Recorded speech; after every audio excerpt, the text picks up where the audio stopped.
Hey, want to see something cool? Here's a fish. It's a carp. This carp is going to help us understand how to keep our waterways healthy. Now, when people hear about saving the environment or protecting a watershed, they often think of trees and forests and what's happening on land. But did you know that what happens in our rivers and streams and lakes and oceans matters just as much? In fact, the health of our entire watershed depends on it.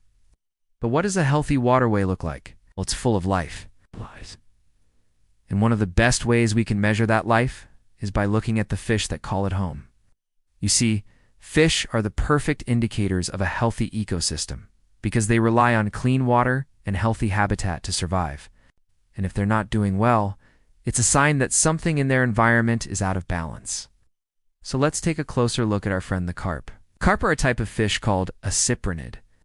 And this particular carp is an invasive species known as a common carp. Common carp are native to Europe and Asia, but over the past 200 years, they've been introduced into many waterways around the world, including here in the United States.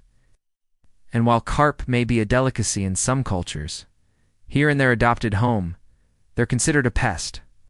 That's because they tend to outcompete native fish for food and habitat, and they often win.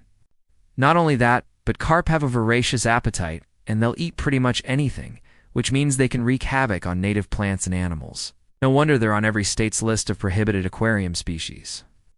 Invasive species like common carp are a major problem for native fish.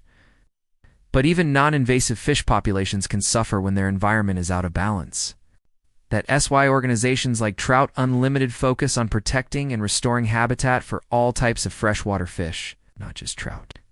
After all, fish are a critical part of our nation's waterways, both as indicators of ecosystem health and as members of those ecosystems.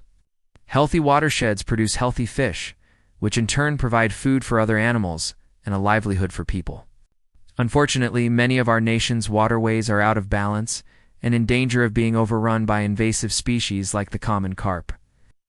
Organizations like Trout Unlimited work to protect and restore freshwater habitats across the country.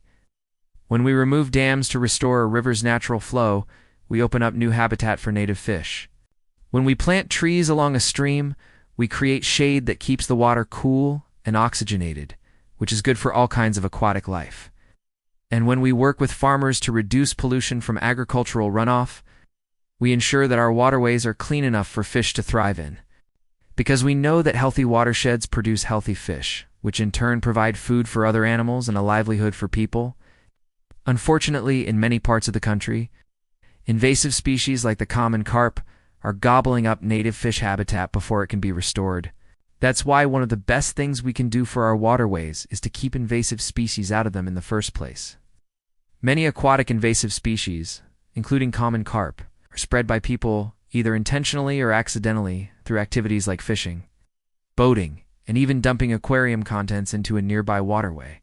The good news is that there are simple steps we can all take to prevent the spread of aquatic invasive species. Be sure to follow any local regulations about invasive species. Clean your boat and all of your gear thoroughly after each use and never release live fish or other aquatic animals into a body of water where they don't belong. When we all do our part to protect our waterways from invasive species, we'll ensure that our rivers, lakes, and streams are healthy enough to support strong populations of native fish for generations to come. And that will help ensure that our watersheds are healthy and productive for all the critters that call them home, including us. Thanks for watching.